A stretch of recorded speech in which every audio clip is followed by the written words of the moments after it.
Sometimes people will say this next gentleman needs no introduction, and that's particularly true in this case. It's my privilege to introduce to you today and here speak myself, Harry Kraemer. He's an executive partner now with Madison Dearborn Partners and a clinical professor of management and strategy at the great Northwestern University's Kellogg School of Management.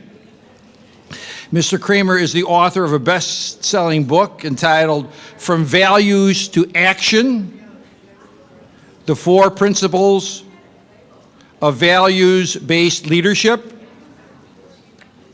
He is the former chairman and chief executive of Baxter International, a $12 billion global healthcare company. Mr. Kraemer graduated from Lawrence University of Wisconsin. He received his MBA degree in finance and accounting from Northwestern University's Kellogg School of Management.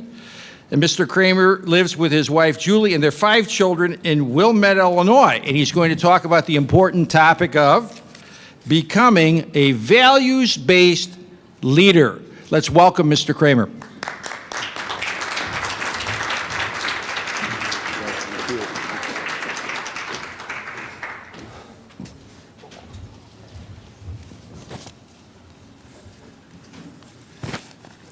Okay. Is this on? Can you hear me okay? Is it working all right? Okay. Well, good afternoon, everybody. Good afternoon, everybody. Okay. I know people have just had lunch, so I just want to make sure that everybody's here. It's really an honor for me to be with all of you, and I know you've already had several great speakers already. So what I'd love to do is just continue some of the discussion you've already had, and rather than having a monologue, I always prefer to have a dialogue. And feel free to ask anything you'd like to ask, because I'm a great believer in the fact that I have virtually no answers, but like everybody in this room, I've got a lot of opinions. So I never do Q&A, I do a lot of Q&O, question and opinion. So feel free to ask me anything. And since we got a lot of great speakers here, if you ask me something fairly straightforward, fairly clear, I'll take it on. If it's more cerebral, thought-provoking, complex, I'll just have to delegate that to Joan or Jeff. So I'm very relaxed about this today, okay? The topic of being a value-based leader is something I have thought a lot about over the last 30-some years, because one of the things I find interesting is everybody talks about the fact that we don't have enough leaders. We don't have enough leaders in business, in government, academia, spiritual leaders, but very rarely do people get very specific. What do we really need to do for all of us to become better leaders? And those of us that are fortunate to be able to influence others, how do we really impact the next generation of leaders? So what I try to think about is, based on some of my experiences, people that I've known, people I've worked with, being on different boards, are there a couple of characteristics that you observe in very strong leaders? And are there a couple of principles that, if we actually focused on them, that we could all become better as leaders? One of my many opinions is that sometimes when people talk about leadership, particularly with younger people, there's this view that, well, I have to wait until I have people reporting to me, because right now I don't have anybody reporting to me, but I'll take good notes because someday I will. And one of my very strong opinions is that leadership has nothing to do with titles and org charts. It has everything to do with your ability to influence other people. How do you influence other people? How do you relate to other people? How do you really get people to do things that they may not ordinarily to do? And I don't think that has anything to do with who reports to you. I think it really comes down to, are you really positioned to be somebody who can be a leader? And one of the things I mentioned to students and also to executives is that I think when folks are in school, they are willing to do that, they're looking forward to doing it, but when they join companies of any size, any organization, there's something that slows them down. And what I realize, having visited a couple hundred companies now, that the process that slows things down seems to be common in most organizations, and the people that end up creating the problem in organizations usually have the same names. which may be a surprise, but it's usually the same names. And I'm going to give you an example of what I've observed, and you can tell me whether you've seen this happen or not. But this can start off with very young people, and the story I'll give you is this is people that are just starting. So I'll give you an example here. What's your name? Chelsea? Aaron. So here's what I've seen happen in many organizations. Chelsea says to Aaron, we just joined the company, we're very young, we're relatively new, but this doesn't really make sense. I don't know why they're doing this. We ought to do something about it. We'll be very respectful, but this just doesn't make a lot of sense. And Aaron says, you know what, you're right. We ought to figure this out. We ought to maybe see if we can make a change. We'll be very respectful, but we should be challenging, okay? But then there's a third, what is your name, sir? Tim. Sam? Tim. Tim. And Tim says, wait a minute, Chelsea, wait a minute. Whoa, slow down. Slow down. We can't do anything yet. We have to wait. So Chelsea, who's appreciative of Tim's comments, says, well, Tim, what do we have to wait for? I'm very sensitive. I don't want to hit a third rail here. I want to be respectful. What do we have to wait for? And Tim says we have to wait for a group of people. You may have run into these people. We have to wait for a group of people called those guys. Now, you may have run into these people because they're everywhere, okay? And by the way, when I say guys, I'm always referring to men and women, right? So Chelsea says, well, I appreciate the warning, and I want to be very careful, but Tim, who are those guys? Because I really want to be on the alert for these people. I want to be very cautious. Tim says, I don't mean to disappoint you, and I don't really want to frustrate you, but this turns out to be the biggest problem we have. We don't know who they are. We don't know who these people are, okay? Now we have one other young person. What's your name? Carrie. Carrie? Okay. Pardon me? Carrie. She's a young leader, but a very strong leader. And what she says to herself, because most of us do talk to ourselves, she says, you know, Chelsea raised a good point. We ought to investigate this. We ought to do something about it. But she is sensitive to Tim's warning. We have to wait for those guys, okay? But when Tim says, well, who are those guys? Since nobody knows who they are, Carrie says, you know what? I'm going to tell Chelsea I am one of those guys. Okay? And the question that I ask folks of any age, have you reached a point yet in your career, in your life, whatever, where you've decided I'm one of those guys? I'm going to be one of the men or women who's going to do something about it. And by the way, if you're interested in being a leader, and this can be at any level, I've actually tried to keep this very simple so I don't confuse myself. And here's the simplest way I can come up with to figure out personally, do you see yourself becoming a leader? And here's the question I ask you.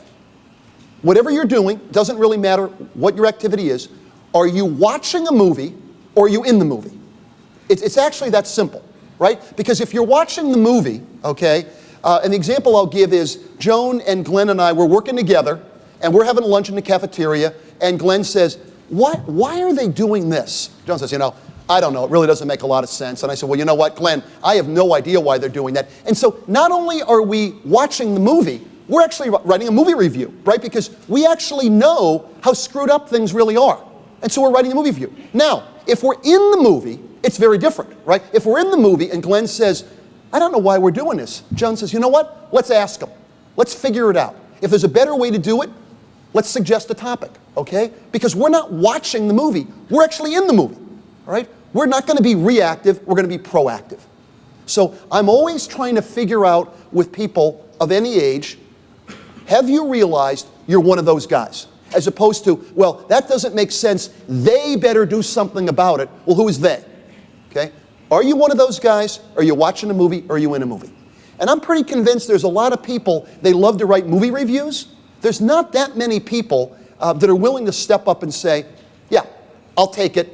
I can't do it myself. I got to be blessed with a team of people to help me, but I'm not watching a movie. I'm in the movie. And I think that's a very personal question for people to be asking, right?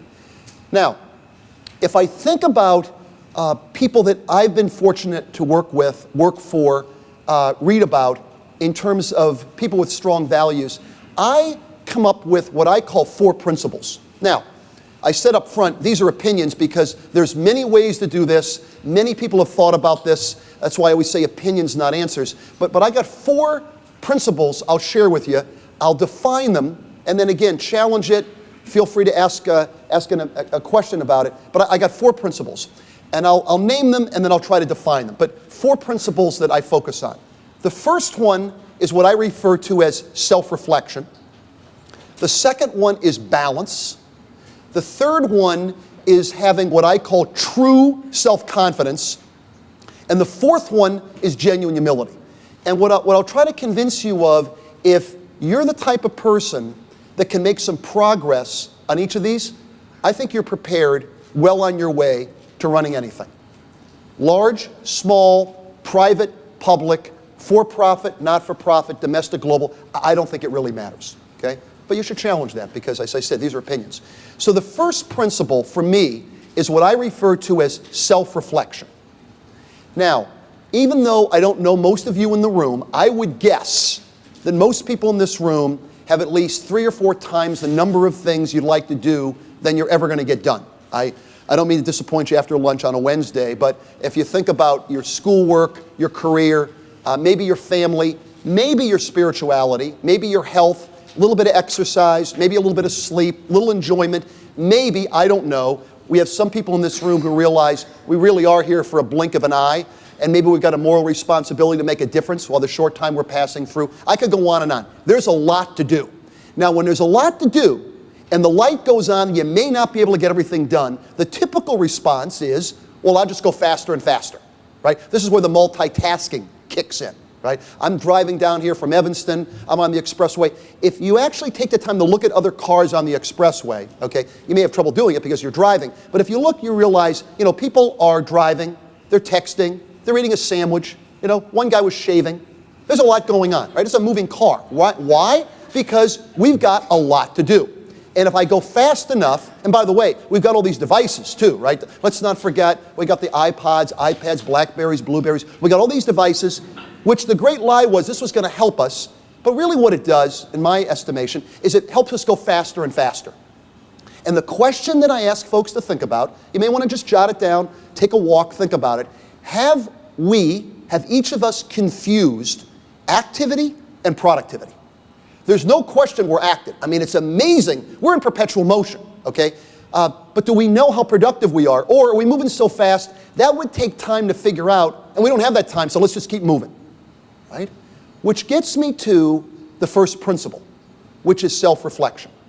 And for me, somebody that is a value-based leader takes the time to turn off the devices, get off by themselves, quietly, and ask a couple of basic questions. The types of questions I encourage students, executives, CEOs, whatever to think about, are questions like the following. What are my values? What do I stand for? What's my purpose? If I'm going to be a leader, what does that mean? What kind of example do I want to set?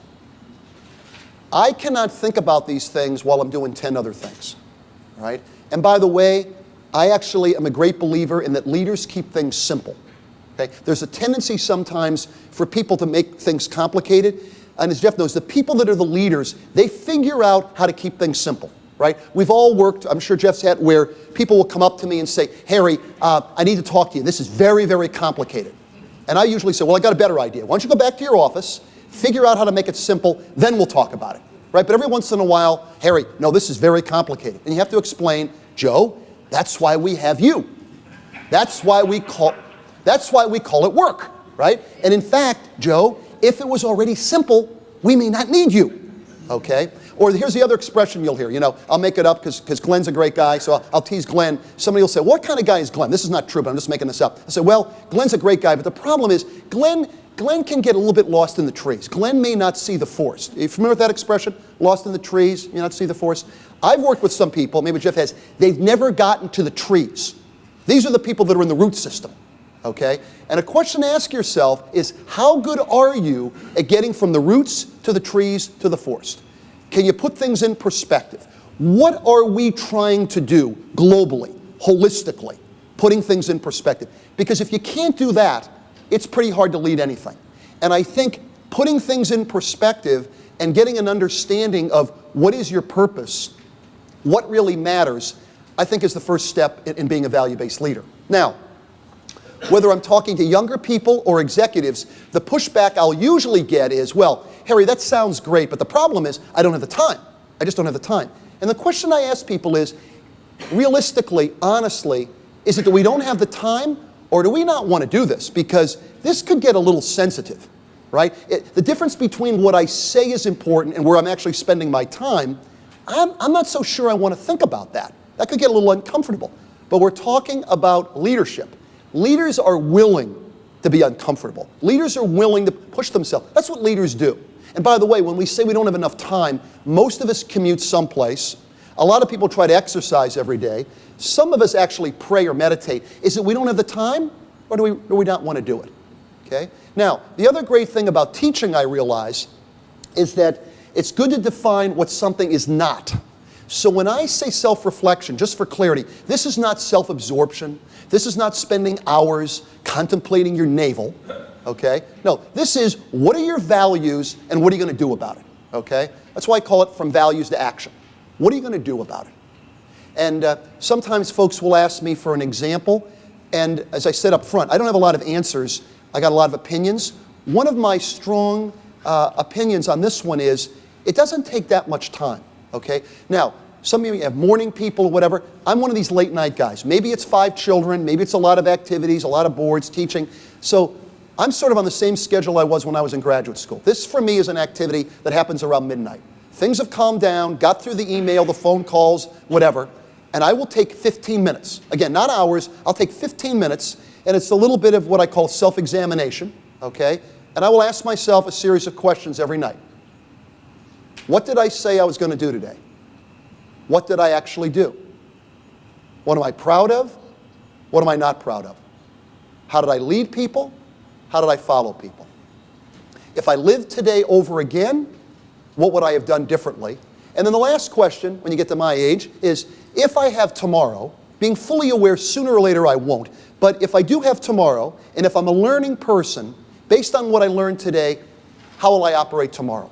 As whatever dimensions of your life are important, as a father, mother, son, daughter, whatever your spiritual life looks like or whatever. Okay?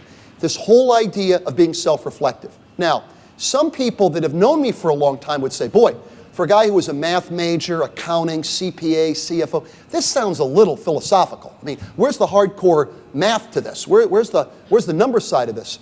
And what math majors do, by the way, do we have anybody who studied mathematics? I appreciate this. Most don't admit it, so I appreciate you admitting this, Aaron. What math majors we often do is we put things into equations to convince ourselves of things, even when there's no numbers involved. So I put together, when I was putting the book together, I put together 3 equations to convince myself that everything related to being a value-based leader starts with self-reflection. And here it goes.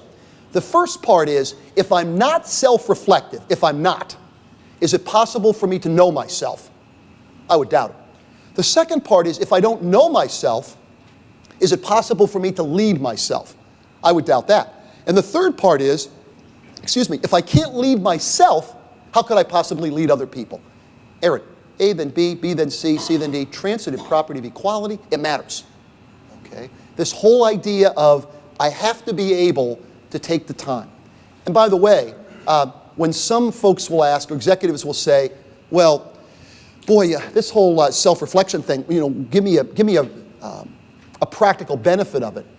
Here's how practical I think it is. I can usually tell after talking to somebody for half an hour whether they're self-reflective or not. And I say that because most people that are not self-reflective are constantly surprised. I don't know if you've thought about this, but you run into people you see, you say, hey Mary, how you doing? I'm not doing well. I'm just really surprised. Well, why are you surprised? Well, I have 2 young sons, I have no relationship with them at all, and I'm really surprised. Well, Mary, do you spend time with them? No, not really, but yet you're surprised. Right? I'm surprised, you're surprised. There's an amazing number of surprised people walking around. Okay? And if they actually took the time to think about their lives, what was important, what really mattered, they wouldn't be surprised as often as they are. Okay? So this whole topic of being self-reflective. And by the way, one of the benefits of this, if somebody says to me, well, how often do you do it? It's 15 minutes. I do it every night, and I've done it every night for the last 35 years. Some people say, well, do you have to write it down? I have to write it down because if I don't write it down, I don't know whether I'm actually self-reflecting or if I'm just daydreaming. Okay? So, by the way, in addition to doing it yourself, I think it's really worthwhile to have a couple of people you can bounce this off of. Maybe it's a roommate, maybe it's a significant other, maybe it's a sibling, just because it's great once you think about this for a while yourself to have some people hold you accountable, right? Or as my wife Julie would say, Harry, left to your own devices, you could convince yourself of anything. Do you want to know what I think? Now the answer to that question is always yes. Yes, I always want to know what Julie thinks, no matter what, okay? So this whole idea of self-reflection, for me, is the really start-off point when I think about being a value-based leader. And any comments about that? I can feel the self-reflection in the room, by the way. So, I came to this realization because people will say to me, "Oh yeah, so you did this after you became the CEO, whatever." No, I actually did this when I was a student at Northwestern. So I have been doing this for 36 years.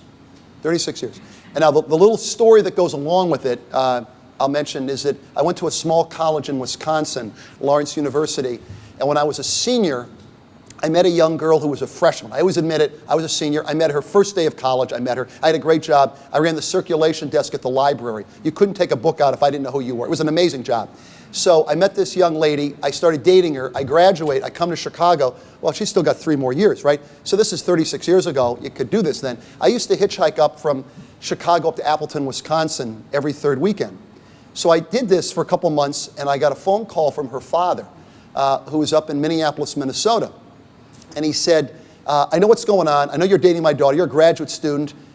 We need to spend some time together. We need to get to know one another. And I thought I was kind of a sales-oriented guy. I said, sure, happy to meet you. I'll hitchhike up to Minnesota. He said, no. I'll get you an airplane ticket. You fly up. We'll spend the weekend. I said, super. So he sent the ticket. I flew up. I met him at the airport. And I'm thinking, we'll see a Viking game, do some fun things. Well, I've been thinking about what we ought to do for the weekend. And I really think you're dating my daughter. I think we ought to spend some time just thinking about our values, what matters, and so on. So I said, super, not quite as enthusiastically. And he said, well, what I've figured out we're going to do is we're going to go on a retreat together. And I said, super. What's a retreat? And he said, well, it's run by the Jesuits, and you're going to spend the weekend. You'll be thinking about this stuff. I said, okay. He said, there's one thing I should tell you, though, before we get started. Now, he waited till I was at the Minneapolis airport before he told me this. He said, it's a silent retreat. And I said, Tom, what does that mean? He says, well, you can't shut up for 3 minutes. You will not be talking for the next 3 days. It was at that moment I asked myself, how much do I really like this guy's daughter, okay? Being a finance guy, sunk cost, I'm already there. Plus, I thought there could be some genetic connection between these two, this guy. So I thought, I'll find out. Well, if you've never done one of these things, the first day is pretty brutal. I mean, particularly for somebody like me who likes to talk. But they give you these exercises of, hey, you're flying home the last day, the plane goes down, it crashes. What would you have liked to said to your sibling or to your parents or whatever? Now, if you did that exercise here for 15 minutes, jot something down. But if you've got all day and you can't talk to anybody, you get pretty emotional. I'm not even on an airplane. I'm getting all wound up, right? And when you leave the thing, they say, this shouldn't be a one-time exercise. You should spend 10 or 15 minutes a day doing a little self-examination of what really matters. What's your life all about? What's your purpose? How are you going to treat people? How are you going to lead people? So being one of these deferential guys, I thought, okay, well, I'll spend 15 minutes a day. The part, though, that when I mention it to students, they find it a little bizarre, is that for the last, I married his daughter, for the last 35 consecutive years, wherever I am, and I'm usually out of the country a week, a month, for the last 35 consecutive years, I meet my father-in-law at the St. Paul airport the first weekend in December. We've done this every year for the last 35 years. So I think of this self-reflection a little bit the way we would run a company, where when you're running companies or organizations like Glenn, you have a long-term plan and you got a short-term plan, right? So every year I take 3 days to figure out what really does matter, as a father, your spiritual life, whatever it is, your work life. And then I sort of check in for 15 minutes every day. That's a little bit of the process. So that's, yes? How can you do that in 15 minutes? Well, let me tell you this. You do it every day, and you're writing it down, it's just one continuous flow. It's one continuous flow. Number one. Number two, I'm very sensitive, and this is where it gets contradictory. I'm very sensitive to, I don't want this to be self-absorption or contemplating your navel. I mean, and that's why I always say, Values to action. What is it? Okay? And I find if I do it relatively quickly, I'm focusing on things that not only I'm concerned about, but something that I can influence. As opposed to, there's a lot of people that they're concerned about everything. I think it's who is the fellow 7 Habits guy? Covey. My favorite Covey chart, you may have seen it. He talks about circle of concern and circle of influence, right? When you get people, they're concerned about everything. And here's what they're going to influence, right? I kind of view it almost as concentric, okay? If I can't influence it, I'm not going to be real concerned about it, right? And I will just summarize it. But to be honest, what also happens, because I carry my notes with me, is that best example is most of our least favorite airport in the world, LaGuardia, right? You get to the flight at LaGuardia to catch the 6 o'clock flight back to Chicago. You know it's not leaving until 9, but nobody wants to tell you that, right?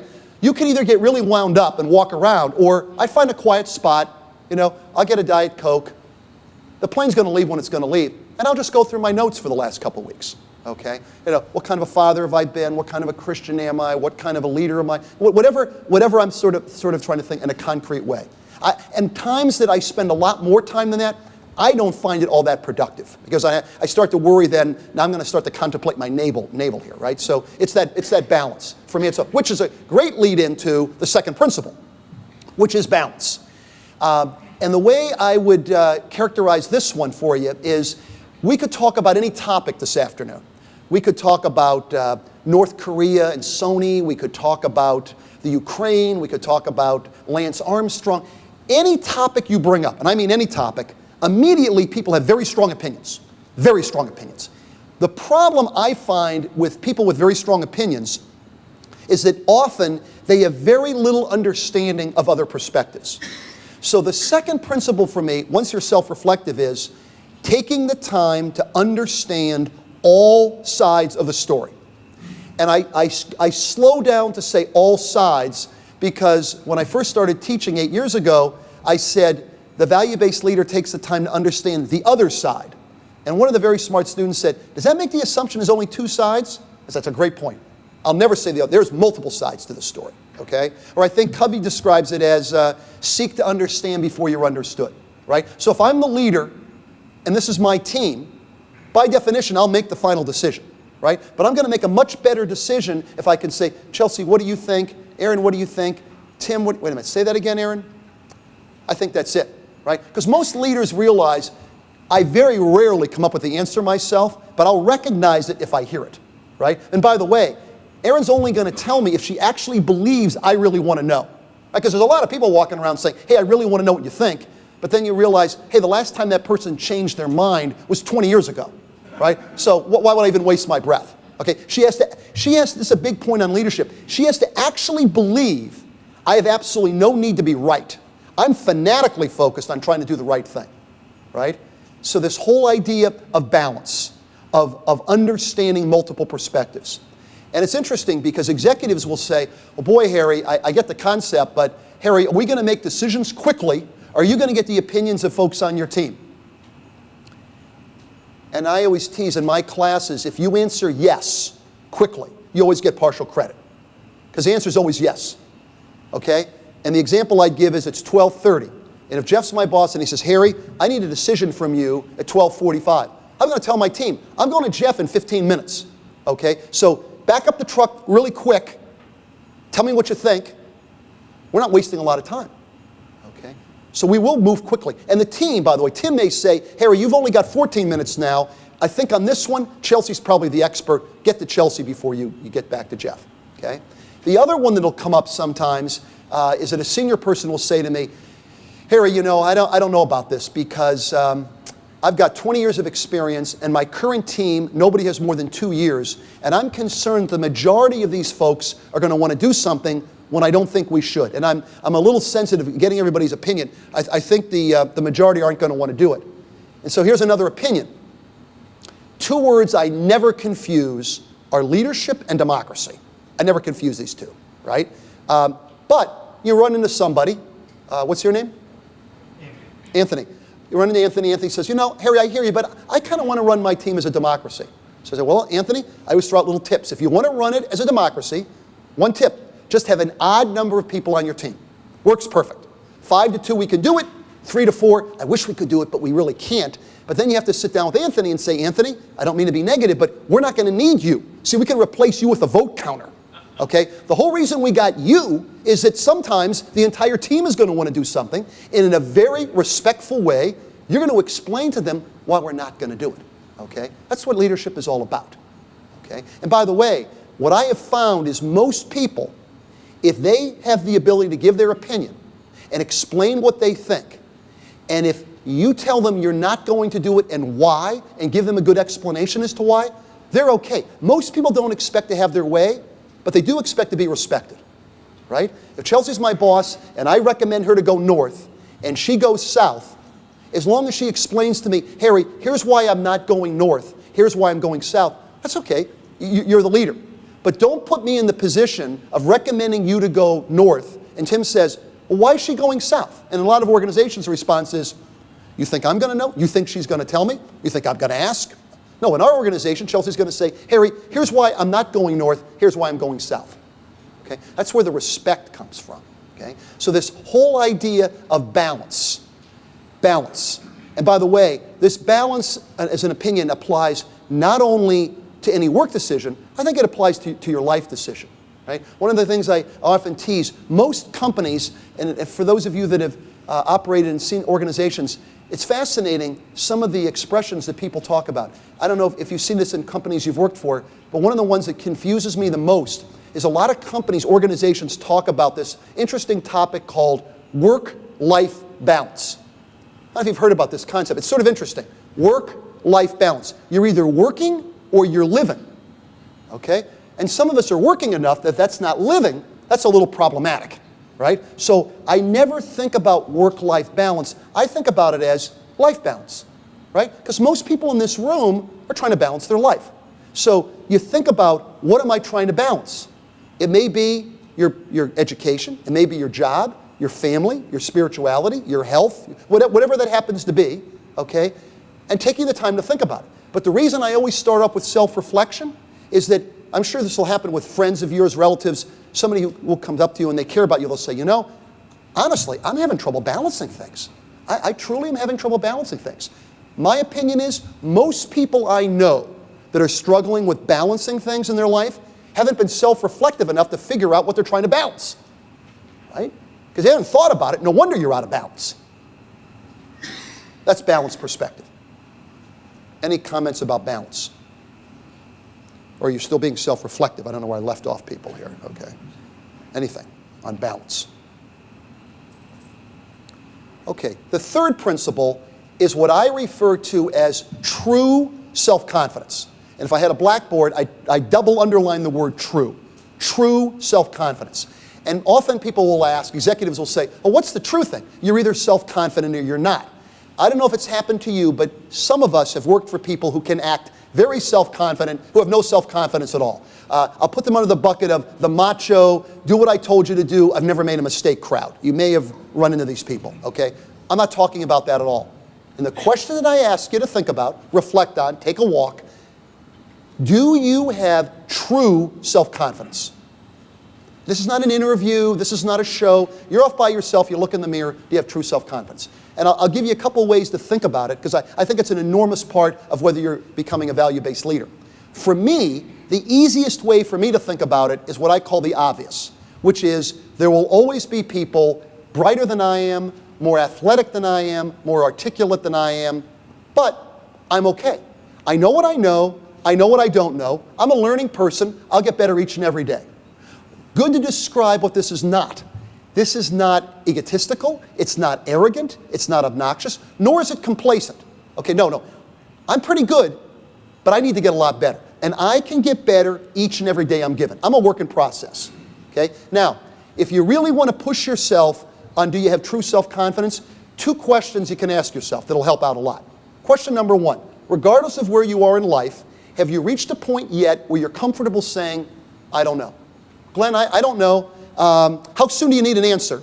Okay, I'll get you an answer, right? Because what I've really figured out is most bosses don't expect you to know the answer, but they expect you to get it pretty fast. right? So my perspective at Baxter was, I probably got a network of 300 or 400 people. Whatever question you've got, I'll get an answer. But I'm not going to wing it, and I'm not going to tell you I know the answer when I don't, right? You admit what you don't know.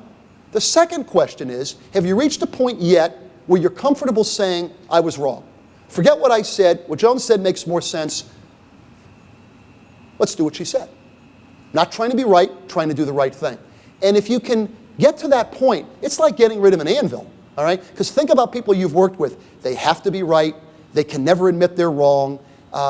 It literally is like carrying an anvil. These are not happy people. And by the way, if you come around to believing the leadership is all about the ability to influence and relate to people, most people don't relate well to know-it-alls. Most people love the fact to say, well, Harry, you don't know. Here's 3 people you could ask. And people will help you out, right? They don't expect you to know everything. True self-confidence. And if you get there, you can always almost use examples to demonstrate, hey, here's a couple things I know something about, but these are things I don't know. The other day, I was giving a talk, and one of the folks said, well, can you give us an example of how willing you are to admit what you don't know? I said, sure. I said, all of us have got certain gifts. So given my background in math and accounting, numbers, if it's a financial concept, I hear it once, I got it. Somebody wants to convert euros to yen and wrap it in a derivative or go short, long term. If I hear the concept once, I got it. That's my background, it's my training. But anything mechanical, I have no knowledge of at all. People will say to me, Harry, what kind of heat do you have in your house? I have hot heat in my house. I don't know if it's a boiler, or I don't know what it is, okay? My wife, Julie, will say, when I flush a toilet, it is a miracle. There must be water, there's pipes. Now, I know a great plumber, I know a great heating guy, I send these people candy, flowers. I know what I know, and I know who knows what I don't know, okay? And in fact, Mr. Graham, who was the founder of Baxter and brilliant guy, when I became the chief financial officer 20-some years ago, he took me to lunch. And he was probably in his 70s at the time, but a very, very brilliant guy. He said, some people, when they get offered another job and they get promoted, they need to know everything about that next job before they get into it, because they think they're not qualified until they know everything about it. So he said, Harry, if we ever made you the CEO of Baxter, how long would it take you to know everything about it before you got into the job? I said, Mr. Graham, I just became the CFO. I don't have that figure. I have no idea. He said, well, I've thought about it. He said, I think it'd take you about 185 years.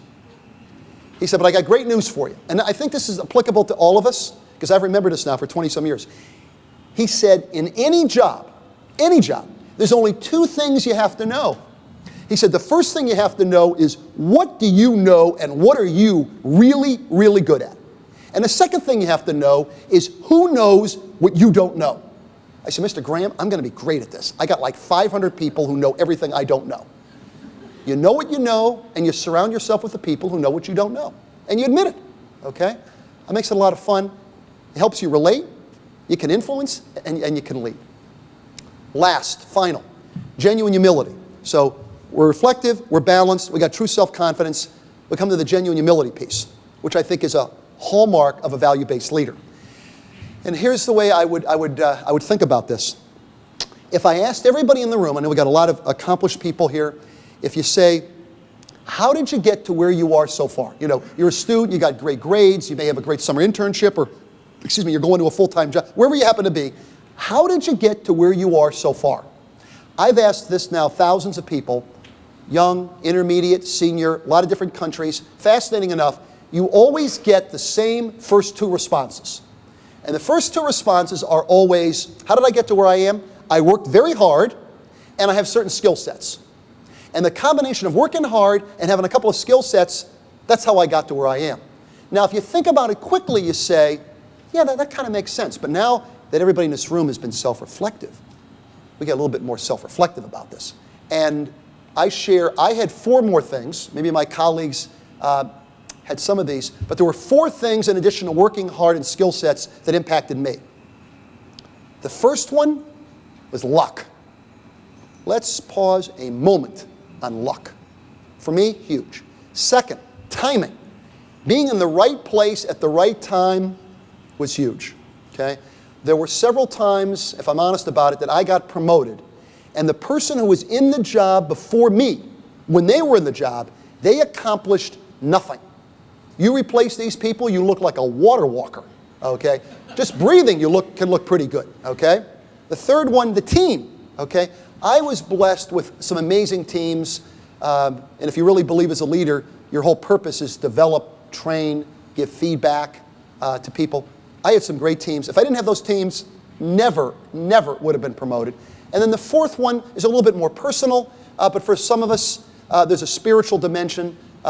In my case, they're all gifts I've been given, so I'm just using the talents I've been given. That's all I'm doing. If any of those four apply to you, could be maybe in some cases all four, but if any of those four work for you, for me it's predominantly the fourth, but you know, I'm sensitive of making sure that I'm looking at this holistically here. I think what begins to happen to some people is you never forget where you came from, because most of us start off with very, very little. You keep things in perspective. Some people describe it as you don't read your own press clippings. And the fourth and probably most important is the higher you go up, you better surround yourself with a few people who knew you when, who knew you in high school, maybe your spouse, whatever. Because if you're not careful, you know, Jeff knows, the higher you go up, there's going to be people that are going to say, boy, you know, Harry, you're remarkable. Harry, you're amazing. If you're not careful, you could actually believe it. Then it's all over, right? Then you got the problem as wide as that doorway is, you can't get your head through it. Right? And if you really do realize that luck, timing, the team, a spiritual side of this could be part of all this, you just keep it all in perspective, right? The expression that I use in the book is I say practically, remember the cube. Remember the cube. It's easier for some of the younger people because you may be in cubes. But if you've done really, really well, and it's been 10 or 20 years, if you never forget what it was like to be in a cube, and I say that because some of us start in a cubicle, it could be behind the counter, it could be in a car if you were a sales rep, but if you can remember when you're 30, 40, 50, 60, 70, what was it like to be 18 years old? What was it like to be 21? You're showing up at work, what am I supposed to wear? I forgot my calculator, I don't forgot where I parked the car.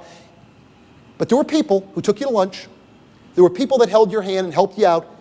They did that because they remembered what it was like to start off.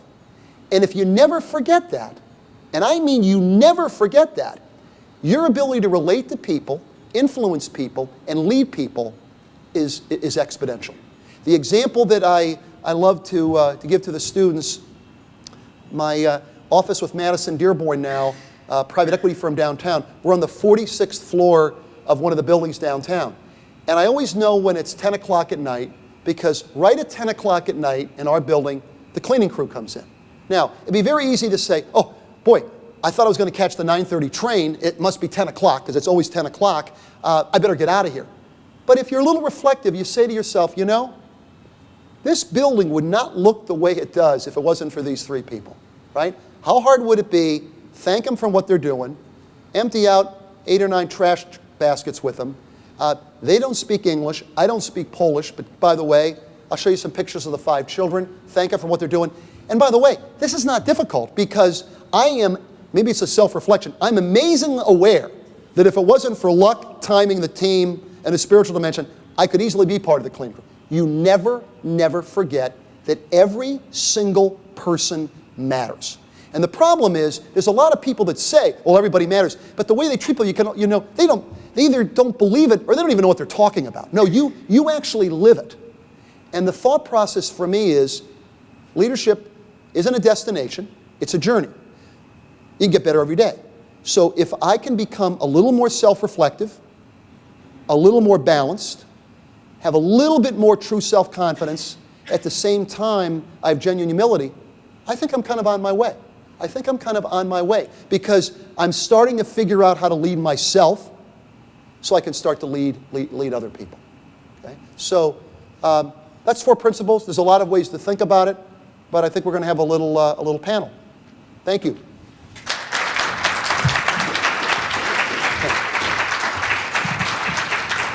We got time for about 15 minutes of questions of Mr. Kraemer before we go into the whole panel, and we'll have some comments about that. Does anybody have any questions for Mr. Kraemer right now? Yes, sir. Yeah, Wait to get the microphone. And we can start the panel right away, too. We'll start it. Yeah, I'm wondering about your thoughts about compromise. So values, when I think of values, I think they can change. I think of the book Gandhi's Truth. Here was a man who had deep values and was committed to a set of ethics and was heavily involved in leadership in getting the Brits out of India. But the whole premise of the book is that his truth changed based on circumstance. So in what you've described in the 4 principles, do you have thoughts about where compromise comes in when one reaches a certain level of heaviness of leadership? Not the occasional idea to the group, but really something that involves responsibility, and how compromise works into the themes that you presented. Sure. Okay, so a great one. Okay, so as usual, opinions. Okay, and then challenge this if I'm not being clear enough. The way I look at, I'll give you a global and then get specific. The way I look at this is, if you are developing yourself as a value-based leader, there are a couple of things I think you want to do. One of them is you want to put things in perspective. You want to realize, as I said, from a balance, there's multiple sides to the story. And you want to take the time to understand a lot of those before you have to make a decision.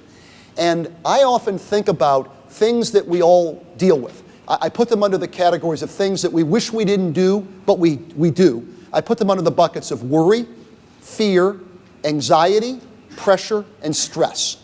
Now, if you think about those 5 things, worry, pressure, anxiety, stress, all of them, you could argue, are not particularly healthy. Talk to a doctor, and could waste a lot of time. But the reason why I think you deal with them is because you weren't planful enough ahead of time to realize things aren't always going to go well. There's going to be issues. So one of my conclusions from self-reflection is I ask myself the question, when things are going well, personally, the company, whatever it is, when things are going well, what's the one thing I absolutely know is going to happen when things are going well? They're not always going to go well, right? I often tease that I've yet to meet the person whose life goes like this. Things just get better and better and better. Maybe they're here today. I haven't met them. Most of us, it's a little bit like this, right? You get married, you have children, somebody dies, the stock does well, you lose your job. It's a cycle. If you wait until things are going poorly to do something about it, it's too late, because worry, anxiety, fear, pressure, it's already set in. So I decided, what am I going to do when things go well? I came to the conclusion, I'm going to do 2 things when things go well. I'm going to celebrate, thank everybody for what we're doing, but before the party ends, I'm going to ask the question, what are we going to do when, because not if, when things don't go well? And I came to the conclusion, there's 2 things we're going to do. The first thing we're going to do is we're going to try to do the right thing. Now, that, as you know, has got a big asterisk attached to it. What is the right thing? I better have a pretty big collection of people whose values I respect that'll help me figure out what the right thing is. And the second thing is, we're going to do the best we can do. And I'm going through this quickly, but I came to the conclusion, no matter what happens, we're going to do 2 things. We're going to do the right thing, we're going to do the best we can do. So that's the foundation for me, right? So now with that as the building block, now the door opens and here's an issue. Here's something that we may need to compromise or whatever. Okay, guess what? We're not trying to be right, we're trying to do the right thing. What are all the alternatives? What are the issues? What are the different ways we can do about it? I got to get the right people, can't do this myself. We'll try to do the right thing, we'll do the best we can do. So I don't view compromise as a bad thing as long as we're looking in the context of, in an uncertain world, what do we think the right thing to do is? And we're going to do the best we can do. But I actually kind of view it as certain values, I don't know, at least in my case, certain major values really haven't changed a lot for me, but your focus on things of, you're not married, you're married, you don't have children, you got 5 children, your parents die, you've got a different focal point depending on what's going on in your life. But I don't, at least in my case, I don't think the key things that I think of as most important to me have really changed much at all in my case. Okay, now we're going to go into the panel portion of the discussion with all three of our all-stars here. This has been an all-star cast. Father is going to explain kind of the ground rules of this, but let me tell you one thing. These are people, all three of these, who executives pay big bucks to consult with for 15 or 30 minutes, and for 39 bucks, you could not only get to consult with one, but all three. So take advantage of this, and Father will give you the ground rules.